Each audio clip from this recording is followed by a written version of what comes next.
বন্ধুরা, মাছের তেলের বড়া তো আমরা খেয়েই থাকি, কিন্তু আজকে আমি মাছের তেলটাকে রান্না করব বেগুন দিয়ে। বেগুনটাকে একদম পাতলা পাতলা করে কেটে নিয়েছি। যত পাতলা করতে পারো ততই ভালো, এটা গলে যাবে।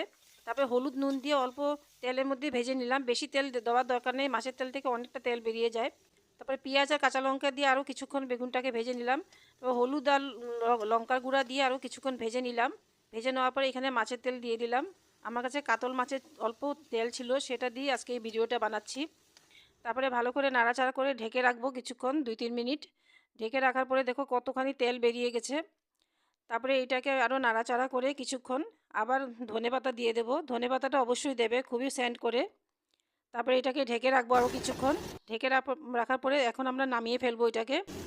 এই রেসিপিটা দিয়ে তোমরা অনেকখানি ভাত খেয়ে ফেলতে পারবে। এটা খেতে খুবই ভালো লাগে, মাছের তেলের বড়ার থেকেও এটা বেশি স্বাদ লাগে। যদি ভালো লাগে থাকে আমার এই রেসিপিটা, অবশ্যই লাইক আর সাবস্ক্রাইব করবে।